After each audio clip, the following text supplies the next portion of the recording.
Apa yang dapat dibayangkan dan diyakini oleh pikiran manusia itu dapat dicapainya. Terdengar mustahil, bukan? Jika demikian, mengapa begitu banyak orang menjalani seluruh hidup mereka tanpa mencapai apa yang mereka inginkan?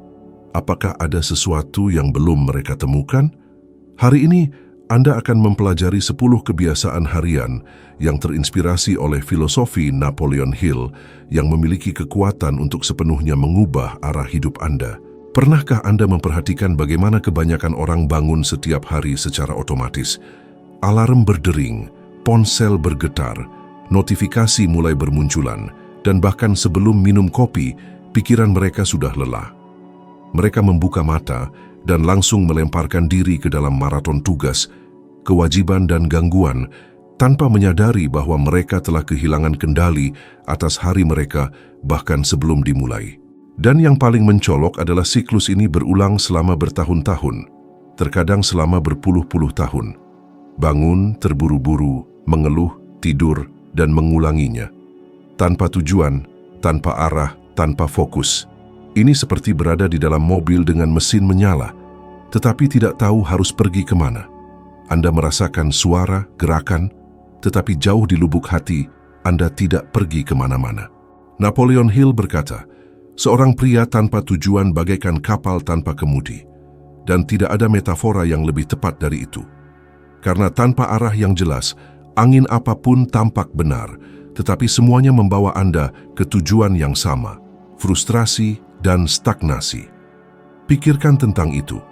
Berapa kali Anda mencapai akhir hari dengan perasaan telah melakukan 1000 hal, tetapi tidak ada yang benar-benar penting terjadi.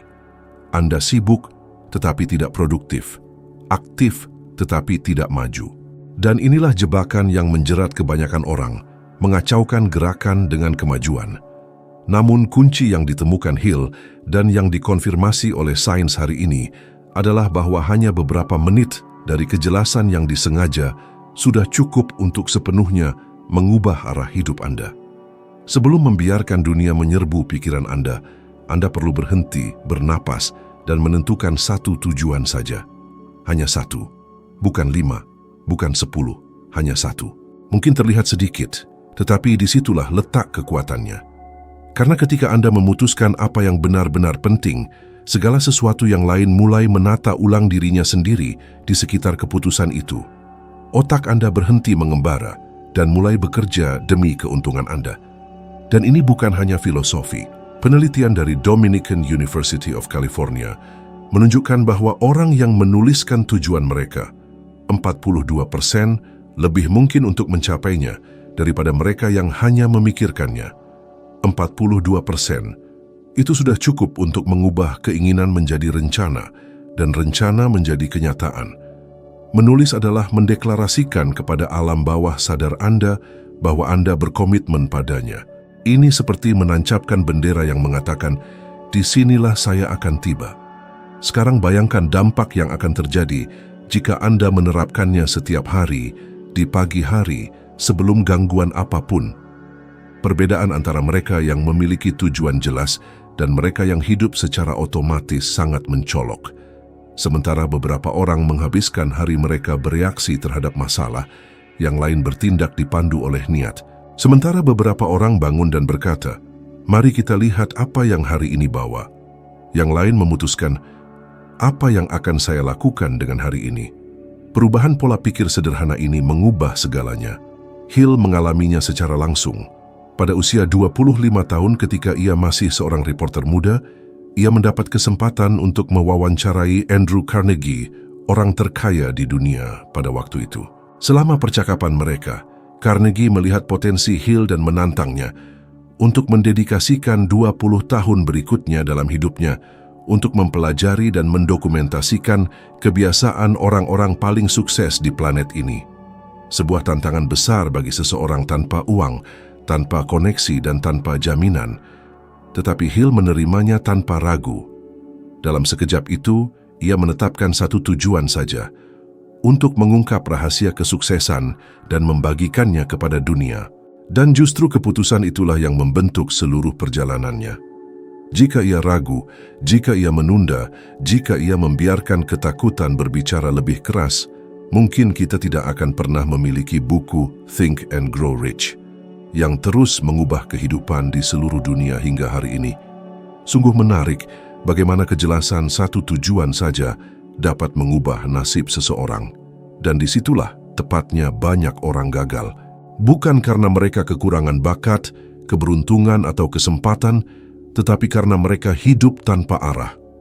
Mereka terus-menerus berlari, tetapi mereka tidak tahu kemana mereka akan pergi. Hill percaya bahwa kegagalan jarang merupakan akibat dari kurangnya kemampuan, itu adalah akibat dari kurangnya tujuan yang jelas. Ketika Anda tidak tahu apa yang Anda inginkan, apapun akan terasa cocok. Dan bahayanya adalah bahwa apapun hampir selalu membawa Anda menjauh dari apa yang benar-benar penting. Mungkin Anda akan berkata, tapi saya tidak punya waktu untuk ini. Dan disitulah letak kesalahannya. Menentukan tujuan harian bahkan tidak memakan waktu 1 menit pun. Itu adalah menit terpenting dalam hari Anda. Sebelum bangun dari tempat tidur, tanyakan pada diri Anda, apa satu hal yang jika saya lakukan hari ini akan membawa saya lebih dekat ke orang yang saya inginkan? Jawabannya mungkin sederhana, menyelesaikan sebuah proyek, meminta maaf, menelepon, mempelajari topik baru, menata ruang di rumah Anda. Ukuran tujuan tidak penting. Yang penting adalah tujuan itu jelas, spesifik, dan dapat dicapai. Karena ketika Anda memilih sesuatu yang konkret, pikiran Anda selaras. Seolah-olah pikiran itu berkata, paham, ke sanalah kita akan pergi, dan semuanya mulai sesuai pada tempatnya. Energi Anda mengarahkan dirinya sendiri, tindakan Anda mendapatkan makna, dan bahkan emosi Anda stabil. Anda berhenti menjadi korban keadaan dan menjadi penulis naskah Anda sendiri. Sekarang pikirkan, berapa banyak hari dalam hidup Anda yang telah dijalani tanpa niat ini? Berapa banyak pagi yang dimulai dengan kecemasan, kekhawatiran, dan ketergesaan dan berakhir dengan perasaan hampa? Bagaimana jika besok berbeda? Bagaimana jika sebelum menyentuh ponsel Anda menarik napas dalam-dalam dan memilih fokus? Lakukan tes ini. Tulis tujuan harian Anda di selembar kertas atau di catatan ponsel Anda, dan pada malam hari, lihat apakah Anda mencapainya. Lakukan ini selama 7 hari berturut-turut. 7 hari. Ini baru permulaan, tetapi Anda akan merasakan perbedaannya. Anda akan menyadari bahwa Anda tidur lebih nyenyak, bahwa hari Anda memiliki lebih banyak arah, bahwa kemenangan-kemenangan kecil mulai bertambah. Dan Anda akan memahami salah satu kebenaran terdalam yang diajarkan Napoleon Hill kepada kita. Bukan keputusan besar yang mengubah hidup, melainkan keputusan-keputusan kecil yang diulang dengan tujuan setiap hari. Karena tidak ada pencapaian yang lahir dari kebetulan, melainkan dari disiplin memilih dan menghargai apa yang benar-benar penting. Berapa kali Anda terbangun dan, bahkan sebelum kaki Anda menyentuh lantai, pikiran Anda sudah dipenuhi kekhawatiran, tagihan, tekanan, dan tugas-tugas yang belum selesai? Seolah-olah hari belum dimulai, dan Anda sudah lelah. Ini adalah pola hidup kebanyakan orang. Mereka memulai pagi dengan membawa beban kemarin, mengantisipasi masalah besok, dan lupa melihat apa yang tepat di depan mereka saat ini. Dan justru pada titik inilah Napoleon Hill menemukan salah satu kekuatan paling dahsyat untuk mengubah setiap kehidupan: rasa syukur. Selama depresi besar, Hill menyaksikan kerajaan yang sedang ia bangun runtuh. Ia kehilangan rumah, pendapatan, dan stabilitasnya. Keluarganya menghadapi kesulitan yang parah, dan banyak orang di sekitarnya menyuruhnya untuk menyerah. Itu adalah jenis situasi di mana kebanyakan orang akan menyerah pada keputusasaan. Tetapi Hill melakukan yang sebaliknya. Ia memutuskan bahwa setiap hari sebelum bangun, ia akan bersyukur untuk 3 hal. Karena masih hidup, karena masih memiliki pikiran yang mampu berpikir, dan karena masih memiliki ide-ide di dalamnya. 3 alasan sederhana, tetapi cukup untuk menghidupkan kembali harapan. Dan dari keadaan pikiran inilah salah satu karya paling berpengaruh sepanjang masa lahir. Think and Grow Rich. Dan disitulah tepatnya letak rahasianya. Kebanyakan orang menghabiskan waktu mereka mengeluh tentang apa yang tidak mereka miliki, kesempatan yang tidak datang, dan ketidakadilan yang mereka alami. Dan dengan demikian, mereka akhirnya memupuk spiral negativitas yang terus-menerus. Hill berkata, apa yang Anda fokuskan akan berkembang. Ketika Anda fokus pada kelangkaan, itu akan tumbuh. Ketika Anda fokus pada kelimpahan, itu akan berlipat ganda. Rasa syukur bukanlah tentang mengabaikan masalah atau berpura-pura semuanya baik-baik saja. Ini tentang mengakui bahwa meskipun ada tantangan, masih ada alasan nyata untuk terus maju. Pikirkan tentang berapa banyak hal yang Anda miliki hari ini, yang banyak orang akan memberikan apa saja untuk memilikinya. Kesehatan, kebebasan memilih, seseorang yang peduli pada Anda, fakta sederhana bahwa Anda bernapas saat ini. Ketika Anda memulai hari Anda dengan kesadaran semacam itu, sesuatu bergeser. Anda menjadi lebih ringan, lebih reseptif, lebih siap untuk menghadapi apapun yang datang. Hill memahami hal ini pada saat neuroscience bahkan belum ada. Ia mengamati bahwa para pemimpin dan pengusaha besar yang ia wawancarai memiliki kesamaan. Mereka semua memupuk sikap mental positif, bahkan di masa-masa sulit. Mereka tahu bahwa kesuksesan tidak muncul dari keadaan eksternal, tetapi dari kesediaan internal untuk melihat nilai dalam setiap situasi.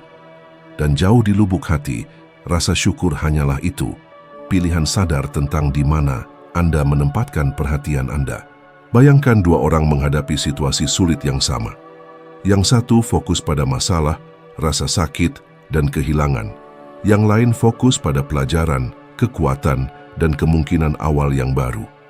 Keduanya menghadapi tantangan yang sama, tetapi yang kedua memiliki peluang yang jauh lebih besar untuk berkembang. Karena rasa syukur tidak mengubah apa yang terjadi, itu mengubah cara Anda menafsirkan apa yang terjadi, dan itu mengubah segalanya. Sekarang bayangkan jika Anda menerapkan ini dalam hidup Anda, secara sederhana dan praktis. Saat bangun, sebelum menyentuh ponsel Anda, pejamkan mata Anda selama beberapa detik dan pikirkan 3 hal yang benar-benar Anda syukuri. Bisa jadi sesuatu yang kecil, aroma kopi, pelukan seseorang, hari baru untuk mencoba lagi. Lakukan ini setiap hari selama 1 minggu, hanya 7 hari. Anda akan menyadari sesuatu yang menarik. Suasana hati Anda berubah, energi Anda meningkat, dan bahkan masalah Anda terasa lebih ringan. Rasa syukur adalah semacam penawar emosional. Itu tidak menghapus tantangan, tetapi mencegahnya mendominasi Anda. Itu mengajari otak Anda untuk mencari keseimbangan di tengah kekacauan. Dan, dalam satu cara, itu menciptakan lensa di mana Anda mulai melihat peluang yang sebelumnya tidak terlihat. Berapa kali Anda bertemu seseorang yang, bahkan di tengah kesulitan, tetap mempertahankan senyum lembut dan ketenangan yang mengagumkan. Orang-orang ini tidak naif, mereka sadar. Mereka memahami, mungkin secara tidak sadar, prinsip yang dianjurkan Napoleon Hill.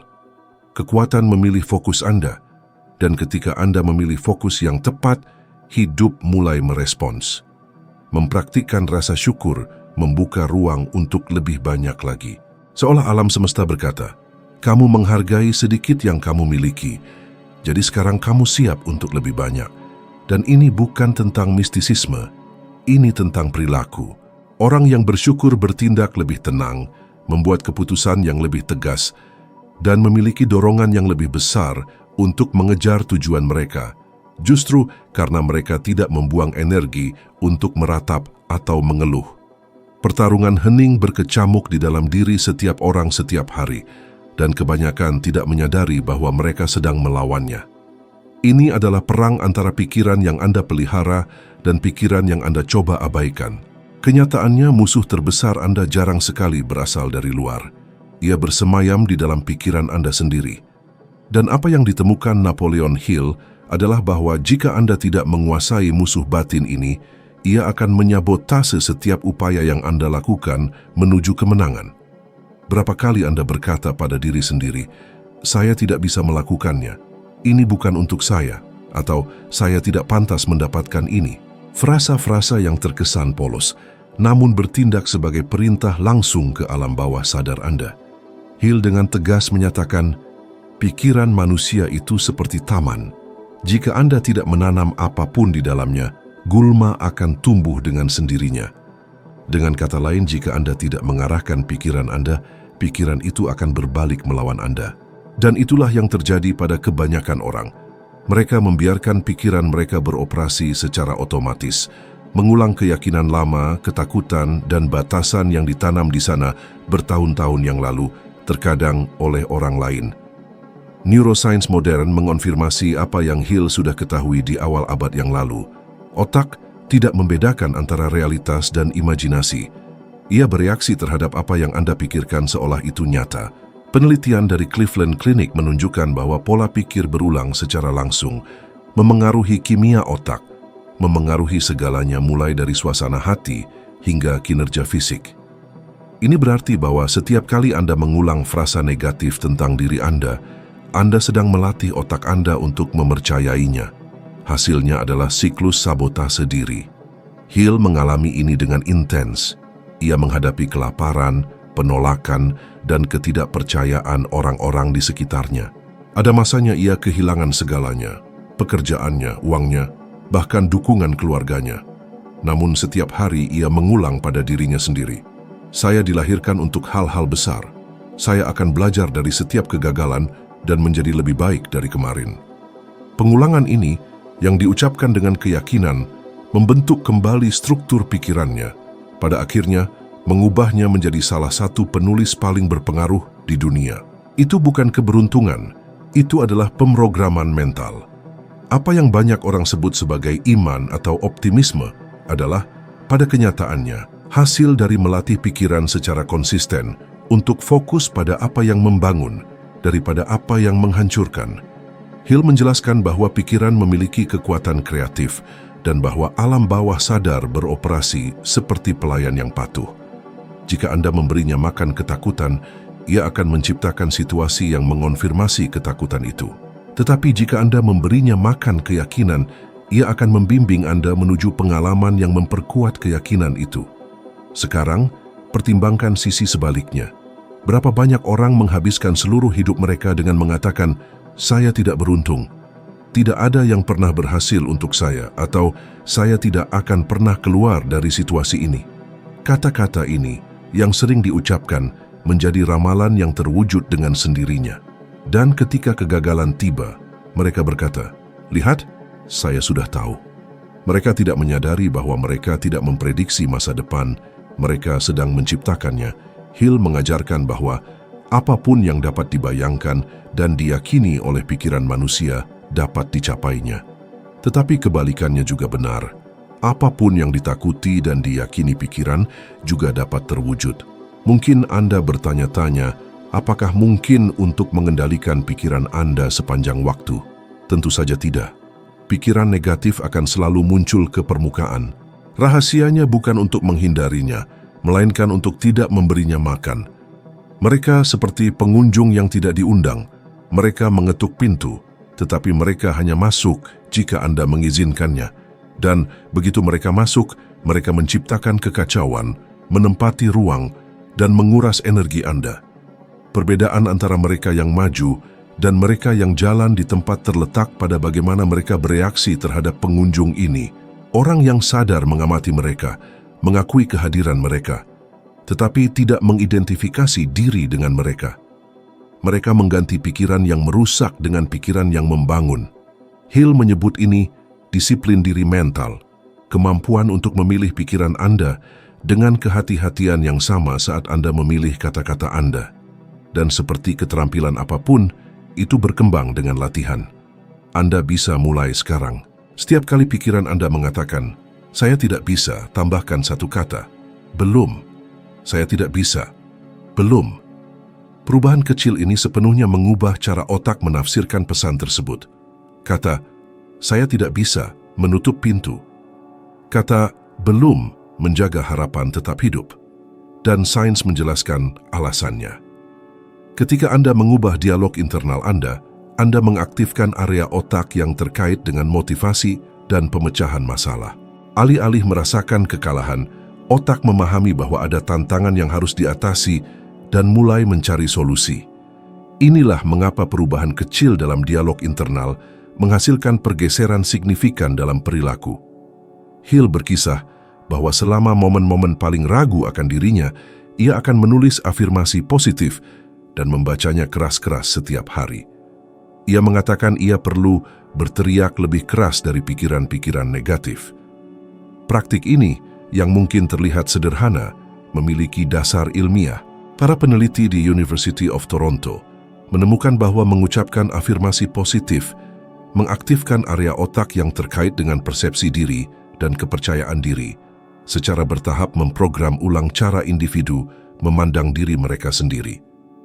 Tetapi penting untuk memahami bahwa mengendalikan pikiran Anda bukan tentang berpikir positif sepanjang waktu.